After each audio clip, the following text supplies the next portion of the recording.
Alright guys, to make this Pac-Man where I could leave it like this as separate pieces and then move it along. There's another way. If you have parts that you it's almost like making a paper doll or a puppet. If you don't want to do it this way, like I could take a shot here and then move it ever so slightly, take another shot and move it. I could do that too. I also have these little brads that you can try. It kind of depends on you, what you like to do. I could actually just snip, fold it over in the corner here, make a wee bit of a cut with my scissors to make an opening, and then on this other one here, fold it over, make a little cut, and then I could line these two up, and then I could use one of my little brads here that I put inside. The opening here, line it up, put it here. And then you just got to make sure you open up the back of the brads and line it up so they're hidden so you don't really see those. So this is another way. I could just do it this way. And now the ghost, I would just leave it separately because I know that I want to animate those eyes.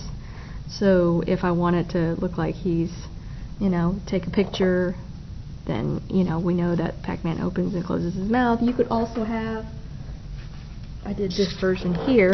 This is my larger Pac-Man. I did this one. And then if there's a point where his mouth is closed, I just did a circle like that. I could switch that out in the animation as I'm working. So you can have more than one of the character. I just would keep it really simple because you got to remember everything that needs to move or is a character in your scene, then you're going to have to cut it out of paper. Okay? So even the lines, I cut those out of paper. That Pac-Man kind of travels through, I cut those out of paper.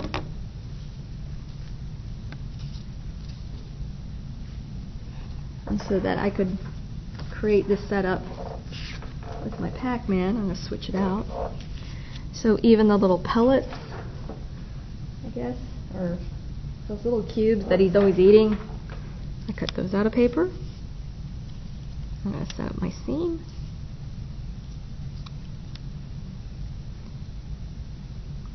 And then I could go ahead and clear all these other items away and make sure that you don't have anything in your actual picture that you don't want.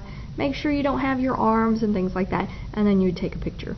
And then I could move it ever so slightly, take a picture, move it so slightly, take a picture, move it slightly, and then I could go ahead and take a picture and move him. At the same time, somebody else on your team could be animating the ghost, or the other character, and then animating the eyes, and maybe they're hovering and moving, and take a picture. The nice thing is, as it goes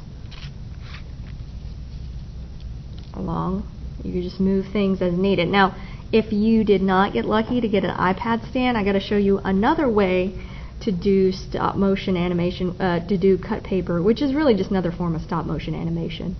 So there's another way, instead of laying it flat on the paper, we can have it more dimensional and standing up. Okay, but that's how you would do it for the flat, laying on the table cut paper animation. And that's